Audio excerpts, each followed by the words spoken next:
What's up tout le monde, on se retrouve pour une nouvelle vidéo. Aujourd'hui une vidéo que vous êtes beaucoup à attendre, on l'avait annoncé dans le dernier vlog. Nous ne sommes plus chez... Et non, dans cette vidéo on ne va pas dire le nom de cette marque, sinon on va sûrement avoir des problèmes. On va l'appeler MyProut, j'espère qu'on n'aura pas de problème. Ah, allô, le commissariat. Ah, je suis convoqué. Ok, bon bah il n'y aura pas de vidéo. Alors, que s'est-il passé avec MyProut? Pourquoi est-ce qu'on est parti? On a quand même eu 4 ans de travail avec cette marque. Que s'est-il passé? Vous allez tout savoir dans cette vidéo. On est parti pour les explications. Let's go! Me demande pas pour qui j'ai voté. Sur mon bulletin, j'ai mis Goku. Yeah, rajoute du steak sur le tofu. Comment est-ce qu'on a commencé à travailler avec cette marque? Avec Félix au tout début de la chaîne. Il devait avoir 2000 abonnés à peu près. On leur avait envoyé un message. On s'était pris un bâche un petit peu. 2 mois après, il a suffi qu'on ait dépassé les 5-6 000 abonnés pour que on leur renvoie un message sur Twitter. Je crois que je leur ai dit avec un petit peu de prétention, toujours pas intéressé de travailler avec nous. Et ils nous ont dit direct, oh si, justement, je t'envoie mon mail, on parle, on va faire un contrat d'affiliation. Voilà comment est-ce que l'histoire avec MyProut a commencé. Et de là, nous on avait 18 ans, on avait 6 000 abonnés sur YouTube. Et on s'est dit bon, on part sur des bases où on avait juste de l'argent suite aux ventes qu'on faisait sur le site et un petit code qui nous donnait je crois 50 € pour passer une commande. Donc en général en plus, comme c'était que 50 €, on faisait pas grand chose sur le site, donc on était obligé nous-mêmes d'acheter sur le site. Donc tu vois déjà la marque, le bénéfice qu'ils te font même en travaillant avec toi, parce qu'avec 50 € par mois sur le site, tu pouvais prendre un jogging et un sac de whey de 1 kg pour 2, tu vois. Donc c'était vraiment pas bénéfice, ça servait à rien. Au bout de la première, deuxième année, on a fait grossir le code qu'on avait qui nous permettait d'acheter des produits. Et aujourd'hui, enfin là aujourd'hui on n'est plus avec eux, mais on va dire il y a 2 semaines, on avait un code de 250 € tous les mois. Point le plus pertinent pour nous d'avoir 250 € de produits tous les mois. Ça nous permettait d'avoir tous nos fringues, tous nos compléments. C'était vraiment le plus important. À côté de ça, depuis le début, on avait 10% à chaque fois qu'on faisait une vente. Mais autant vous dire que 10% sur une vente, c'est rien. Surtout qu'au tout début, bon, on vendait pas grand chose. Mais à la fin, il y a des mois, on a commencé à vendre pour 2000 € de produits, un petit peu plus certains mois. Et nous, on se retrouvait seulement avec 150, 200 € à se partager à 2 et en plus, on doit déclarer paire en plus dessus. Donc c'était pas 250 € comme ça, cash. J'entends le bruit qui court, boy. Yeah. J'entends le bruit qui court, boy. Yeah. Un écho dans un coup. On a fait pas mal d'events avec... Enfin, pas mal. Le peu qu'ils en ont fait à Paris, on y a été. Ça veut dire qu'il y a eu 2 salons du fitness, un événement... Je crois que c'est tout. En 4 ans quand même, c'est vous dire. Premier salon du fitness... qui pour moi était un des meilleurs événements, qui s'est le mieux passé. Franchement c'était une bonne ambiance, c'était cool, pas de prise de tête, j'étais pas sous contrat. On était tous contents d'être là, c'était la première année que j'étais en France pour le salon du fitness, donc c'était hyper cool. Deuxième année, c'était plus compliqué. Là, il y avait des personnes sous contrat, donc qui avaient signé des contrats chez et des personnes non sous contrat, donc moi par exemple, ou tous ceux qu'ils appelaient à l'époque les teammates. Et là est venu déjà le plus gros problème, c'est que pendant ce salon du fitness, certains sont au courant, certains non, il y a eu un contrôle de l'URSSAF. Ce qui veut dire que toutes les personnes qui n'étaient pas sous contrat n'avaient pas le droit d'être là, parce que être 3 jours sur un stand, dans un salon, sans être rémunéré, c'est totalement illégal. Tu n'as pas le droit de dire à quelqu'un, bah tu vas venir 3 jours sur mon stand, tu vas travailler, mais comme tu es juste en bonne entente avec la marque, on donne des produits tous les mois, on ne va pas te payer. Non, ça c'est illégal, ils n'ont pas le droit de faire ça. Franchement, je m'en foutais, j'étais là, je suis pas allé, vous avez bien vu, j'ai jamais parlé, je l'ai jamais dit parce que j'en avais rien à foutre, tu vois. Je m'entendais bien avec la marque. Au bout de 2 ans à être chez eux, je savais très bien comment ça se passait. J'étais là, j'avais pas signé de contrat. Voilà, moi je travaillais pas comme un chien. Voilà, j'avais pas me casser le cul à faire tout ce qu'ils me demandaient. Mais quand même, juste pour vous montrer l'image et le fonctionnement de cette marque qui est prêt à se mettre dans la merde juste pour avoir à payer le moins possible. Alors qu'il aurait suffi que chaque personne qui soit là les 3 jours, ils disent voilà, on vous paye 100 € par jour. C'était rien pour eux, mais juste ils étaient en règle. Nous au moins on était plus contents d'être là, on aurait peut-être plus tous aidé. Mais c'était le fonctionnement de cette marque, c'était payer le moins possible, même si c'est beaucoup de marques qui fonctionnent comme ça. Dernier événement avec MyProut que j'ai fait à Paris, c'était un pop-up store. Je reçois un message pour m'informer de ce pop-up store, aussi pour m'informer qu'il va y avoir un shooting la veille. Et bien sûr dans les messages on me dit on te tiendra au courant, voilà t'inquiète pas. Le 20 septembre, j'attends le shooting, je renvoie un message, je n'ai pas eu de retour. Et là on me répond désolé, on était dans le rush, on n'a pas réussi à organiser comme il fallait. Enfin on me propose en fait même pas d'aller au shooting, je crois qu'il était en cours ou qu'il était passé. Et on me dit juste bah, il faut que tu vois avec un autre pour savoir si tu peux venir au pop-up store et tout. Alors j'avais déjà été invité, mais là d'un coup il faut reconfirmation. Après bien sûr on me dit que je peux venir au pop-up store, Mais le problème était que faire un shooting, pour moi c'est intéressant parce que ça me donne du contenu pour mon Insta, ça me donne des photos. Aller à un pop-up store sans être payé, juste pour montrer et donner ma présence, c'est seulement à eux que ça sert. Donc voilà, on est rentré en fait dans une routine où MyProut m'utilisait à 100% mais ne me faisait rien gagner. Ça veut dire qu'à part avoir des vêtements et une commission, je n'ai fait zéro shooting, zéro déplacement, zéro événement intéressant. On n'a rien gagné quoi. À la rigueur au salon du fitness, on peut dire au moins ils nous donnaient des entrées. Voilà, au moins on payait pas les 10 € de l'entrée. Mais voilà, on devait quand même travailler toute la journée sans être payé pour eux. C'est pas très bénéfique. On va vous montrer à quel point est-ce que nous on s'est donné pour cette marque. Pendant qu'on était chez eux, il y a eu 4 salons du fitness qui se sont déroulés, étant donné que nous on est pratiquement resté 4 ans. Les 2 premières années, ils étaient là, MyProut présent, nous aussi sur leur stand. Et les 2 années suivantes, ils ont décidé d'arrêter. Ce qui veut dire que les 2 années qui ont précédé, nous sommes allés au salon avec des tonnes de produits à donner, à faire gagner, que eux-mêmes ne nous offraient pas. C'était simplement avec le code que je vous ai expliqué juste avant, le code qu'on avait tous les mois de 300 €. On commandait pas en février et en mars, on prenait nos 2 codes cumulés simplement pour se prendre une tenue chacun pour le jour du salon et avoir des cookies, des vêtements, plein de choses MyProut pour leur offrir. Enfin pour leur offrir, pour vous offrir plutôt.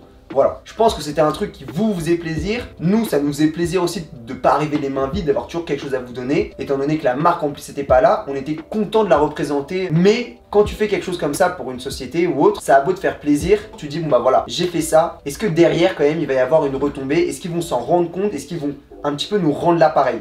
Nous rendre la monnaie de ce que nous on a fait sans même qu'ils nous offrent les produits, vous voyez. Tiens voilà, ça c'est 600 € de produits offerts pour le salon cette année, t'en fais ce que tu veux. Non là c'était le seul truc qui nous servait, nous était sacrifié pour 2 mois pour vous l'offrir. Donc vraiment on était gagnant sur aucun endroit quoi. Et tout ça me tape sur le système. On n'a jamais rien signé, jamais été sous contrat. Comme je vous ai dit au début, on était censé partir juste sur un petit peu d'affiliation, mais au final ça a duré 4 ans, ça n'a pas bougé. Mais le plus important, ça n'a pas été ça, ça a été plus la façon dont ils ont géré les contrats avec nous, comment est-ce qu'ils nous ont annoncé ça, comment est-ce qu'ils nous ont au final laissé dans le vent. Au bout de 6 mois, quand on avait dépassé les 20-30 000 abonnés sur YouTube, on devait avoir un contrat qui au final n'a jamais abouti. Oui, mais là je peux pas, là il n'y a pas de budget, mais on va trouver. Ça n'a jamais abouti à rien. Au bout de 2 ans, il y a eu un changement de direction, les nouveaux responsables m'appellent, voilà on aime bien ton profil, YouTube ça nous intéresse pour MyProut, on va essayer de te faire signer un contrat, te demander plus de choses. Donc moi j'étais tout ouvert, j'étais content et 6 mois après ça avait pas bougé. Avec Félix à ce moment là on s'est dit bon on va leur montrer qu'on vend et qu'ils ont besoin de nous. On a commencé à bombarder les liens, à toujours faire la pub, toujours en sur Instagram, sur YouTube. Et au final, on a fait ça sur 3 mois. On est arrivé à faire à peu près 1500-2500 € de vente par mois chez eux. Suite à ça, il me dit ok,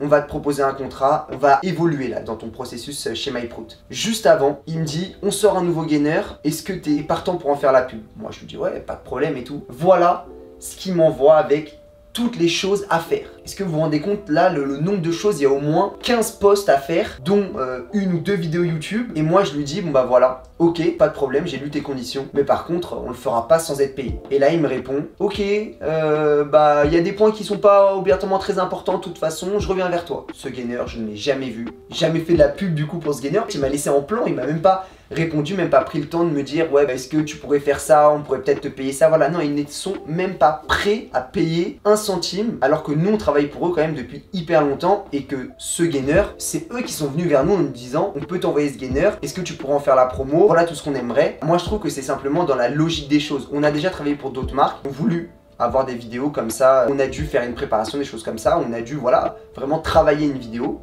la même chose qu'on aurait dû faire pour ce gainer MyProut et se sont direct dit combien est-ce que vous payez pour ça. Voilà, c'est une logique en fait. Normalement quand un travail est demandé à une personne, bah ce travail mérite salaire. Et chez MyProut c'est totalement l'inverse. Plus tu travailles, moins ils ont de raison de te payer parce qu'au final tu travailles déjà. Tu vois comment ça fonctionne un petit peu. Des mois passent, on reçoit un contrat. Avec Félix on se dit waouh, ça y est, on a reçu un contrat. Après tout ce qu'on a vécu depuis 4 ans, à quoi ce contrat va ressembler? Et bah c'était totalement ce à quoi on s'attendait, on n'a pas été déçus. Un contrat où il nous propose 4 posts photos Instagram par mois, 8 stories swipe up par mois et une vidéo YouTube dédiée tous les mois, en sachant qu'on était sur un rythme de 3 vidéos YouTube par mois. Donc c'est à dire sur ces 3 vidéos YouTube par mois, il n'y en avait plus que 2 qui étaient véritablement nous et une à chaque fois tous les mois consacrée à Pour nous, c'était énorme sur la chaîne, plus des posts et des petites vidéos supplémentaires quand il y avait des nouveaux produits. Par exemple, le gainer, comme je vous ai parlé avant, là, en étant sous contrat, toutes les conditions qu'il m'avait énumérées, j'aurais dû les remplir, tu vois. Et pour tout ça, on gardait nos 250 € de produits tous les mois et on touchait 250 €. Alors qu'avec Félix, on facture aujourd'hui des vidéos, juste une vidéo, donc il nous prend autant de temps que faire une vidéo dédiée à parce que on filme, on trouve un scénar, on crée la vidéo et surtout on leur donne encore une fois notre image. Notre image n'est pas gratuite. Quand on n'est pas seulement des vendeurs, quand on porte le truc, quand on se prend en photo avec, on donne notre image. Ça n'avait aucune valeur et c'était pas pour ça qu'ils allaient payer. Eux c'était juste voilà, pour 8 posts Instagram, une vidéo YouTube, 250 € c'était largement suffisant. Alors qu'avec Félix, on se faisait le double juste en faisant une vidéo sans donner notre image. Sauf que après ça, moi je lui dis voilà, ce contrat ne me va pas. J'avais pratiquement tout divisé par deux. Sauf YouTube, j'ai dit ok vas-y, une vidéo YouTube par mois dédiée, mais par contre 2 posts Instagram, 4 stories par mois. Il me dit ok ça roule, ton contrat il part à la direction, je te l'imprime, je te le renvoie, enfin non je vais pas te l'imprimer, mais il allait me l'envoyer par mail, et voilà. Ça s'est arrêté là avec le contrat, et la fin de cette histoire va venir dans la 4e partie qui va sûrement être la plus importante et la plus intéressante, le voyage à Manchester. On part pour cette dernière partie. Qu'est-ce que c'est trop beau la vie d'artiste. Et je paye tout avec une pute. Et dire que j'ai vu. On arrive sur la dernière partie, celle qui a fait au final, qui a été la goutte d'eau qui a fait déborder le vase. Qu'est-ce qui s'est passé durant ce voyage? Bon, déjà, ça a été 48 heures, je raconte, moins de 48 heures. Avec pour démarrer le voyage, le pire des vols, ça veut dire un vol qui part à 6 heures de Charles de Gaulle. J'ai dû me lever à 4 heures pour partir à 4h30 à Roissy, arriver totalement lessivé, éclaté, dans mon sommeil à l'aéroport. Enfin voilà, pourquoi il commence par prendre le vol le moins cher le plus tôt? Tu vois, c'est une galère de se retrouver à l'aéroport Roissy-Charles de Gaulle à Paris à 6 h du matin. N'importe quelle personne qui habite à Paris te dira c'est une galère d'y être à 6 h du matin. Même en transport, ça commence comme ça. On arrive dans leurs locaux, tout se passe à peu près bien. Sauf que là déjà on se tape 1 heure de présentation de tous leurs nouveaux produits, de tous leurs trucs et tout qui peut être intéressant. Et ensuite, tous les groupes partenaires qui viennent présenter d'autres produits, des produits de beauté, des partir.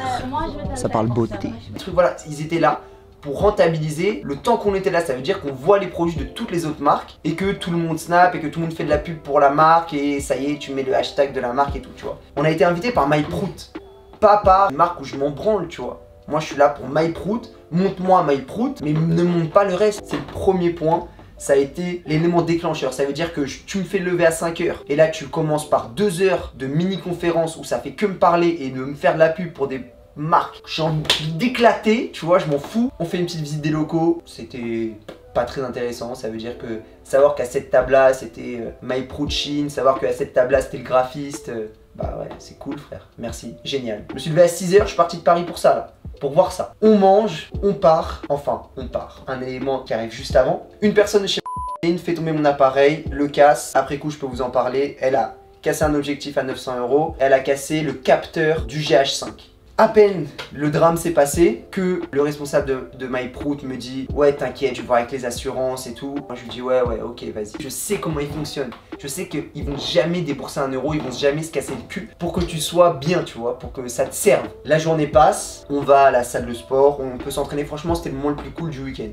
Ça veut dire que du week-end, carrément j'ai appelé ça un week-end, c'était 24 heures d'horreur. C'était le moment le plus cool du séjour parce que j'ai pu m'entraîner. Après on a pu aller dans la piscine de leur spa. On était dans le country club de MyProut. C'est vraiment un lieu très privé là-bas à Manchester. Il n'y a pas beaucoup de personnes qui peuvent y aller, enfin de ce qu'on nous a dit. Et quand j'ai su combien le lieu avait coûté et combien est-ce qu'ils ont voulu me donner à moi par mois pour taffer pour eux, voici la tête de mon lit. Imaginez après m'être fait casser mon appareil, avoir passé une journée où je me suis levé à 5 h, où j'ai pris un avion, je suis venu. J'ai rien fait de ma journée à part visiter leurs locaux. Je dors là-dedans, pas dans le grand, hein, dans le petit. Pourquoi ça? Parce que juste avant le voyage, on nous dit oui, ça vous dérange pas de faire chambre commune. Je pense que chez MyProut, personne à la grosse tête. Tout le monde a dit oui. Franchement, on s'en fout, tu vois, de faire chambre commune avec quelqu'un, même si tu le connais pas trop. Tu vas passer une nuit, on s'en fout, tu vois. Sauf que arriver et voir que ta chambre commune, c'est pas une chambre commune, c'est une chambre avec un lit d'appoint ou un lit pour enfants. C'est-à-dire que la personne qui est avec moi, Georges, lui aurait dit, tu viens d'arriver chez MyProut depuis 6 mois, moi je suis là depuis 3 ans, c'est moi qui prends le grand lit. Ça m'énerve de faire des choses comme ça. Donc, tout de suite, je suis arrivé dans la chambre, j'ai dit ok, je prends le petit. Juste par question de respect, parce que je préfère me sentir mal moi que faire passer un mauvais moment à une autre personne, tu vois. Ils m'ont fait dormir dans un putain de lit d'appoint, alors que j'avais pas dormi la nuit passée parce que j'avais dû me lever à 6 h pour prendre leur avion. Et là, je crois un des points les plus culminants, c'est que la veille, ils nous disent, bah voilà, faut se lever à 9 h pour le petit déj et après à 10 h on décolle. Moi, c'était le seul moment que j'attendais. Je me disais, voilà, j'ai passé une mauvaise nuit la nuit passée, là, j'ai dormi dans un lit de merde, mais je vais me lever, je vais aller prendre un bon petit déj. J'arrive pour aller prendre le petit déj et en fait, on me dit que le petit déj n'était pas compris dans la nuit de la chambre. Ça veut dire que ces mecs qui travaillent pour cette marque, ils nous ont pris des chambres d'hôtel déjà en nous disant que c'est pour deux, alors que c'était pour une personne à la rigueur, un couple. Et ensuite, ils ont même pas coché petit déjeuner. Qu'on fait tous du sport, qu'on a tous besoin de bien manger. Et donc moi je me lève, sans rien dans le ventre. Et là, le responsable de MyProut nous dit, oh bah c'est pas grave, regardez, il y a un à café, je vais vous acheter ce que vous voulez et tout si vous avez faim. Tu t'es conscient qu'on fait du sport? Tu regardes ce qu'il y a dans le café? Allez, des cheesecakes, des carottes cakes, des muffins, des crêpes, des smoothies. La dernière chose que j'ai envie de manger au petit déjeuner, tu vois. Moi, je mange de façon saine et j'ai pas envie de niquer ça juste parce que vous avez pas pensé à prendre le petit déjeuner. Et après, on est parti pour la visite de leur usine. La visite est cool, franchement. C'est pas le plus sympa parce que c'est un peu relou de visiter une usine, mais c'était le plus intéressant. Fini cette visite d'usine, on doit passer à table. On va manger dans leur cantine. Et là, alors qu'ils ont déboursé, pour moi en tout cas dans ma tête, franchement rien. Vol le moins cher, nuit d'hôtel la moins chère sans même prendre un petit déjeuner. Repas de la veille dans leur restaurant du Country Club. Et là, restaurant dans la cantine de leur usine. Donc ça veut dire qu'ils n'ont aucun argent qui est sorti pour nos repas. Tout a été dans leurs locaux. Et là, on arrive dans la cantine et ils nous font. Par contre, c'est soit un plat chaud, soit une entrée froide et un dessert. Attendez. On vient de passer 4 heures à visiter ton usine de merde. Et là, tu me dis, alors que j'ai pas eu de petit déj avant, que j'ai le droit seulement à un plat chaud ou une entrée froide et un dessert. Et là au final on a tous dit ouais non mais attendez on a faim, on n'a pas mangé ce matin. Et ils sont allés demander et on a dû marchander et on a eu ce qu'on voulait, tu vois, on pouvait avoir un plat, une entrée, une boisson, un dessert. Mais c'est juste que c'est toujours dans cette démarche là. Ils veulent toujours dépenser le moins et c'est nous, alors qu'on est invités par eux, c'est à nous d'aller demander pour avoir juste un repas normal, pas juste un plat. Alors on a faim frère. Tout ça se finit, on devait faire une visite de Manchester, parce qu'on était quand même à Manchester, je n'ai pas vu la ville. Ils nous ont proposé de retourner au country club pour s'entraîner. Moi j'étais chaud, j'ai mal mangé, j'ai pas passé un bon moment, mais au moins je me suis entraîné. Dans ma tête c'était ça, c'était au moins j'ai fait mes 2 trainings. On arrive au country club pour s'entraîner, le dernier moment à Manchester, et là ils n'ont fait que faire un shooting photo. C'est-à-dire que moi dès que je m'entraînais, je faisais une série, boum, ils m'appelaient. Allez viens on va faire une photo, j'attendais 10 minutes, on faisait une photo, je pouvais repartir faire une série et ça n'a été que ça. Le truc, on vous fait pas visiter Manchester pour vous laisser vous entraîner, ça a été on vous fait pas visiter Manchester parce qu'on n'a pas eu assez de temps de faire de photos avec la marque pour laquelle vous êtes invité. À ce moment là, je pars Country Club pour aller chercher mon avion. J'ai on va dire celui que je ne connaissais pas mais qui apparemment était le plus gros responsable de MyProut France qui vient me voir. Il me dit bon ça va ton appareil? Je le regarde un petit peu bizarrement, je dis bah...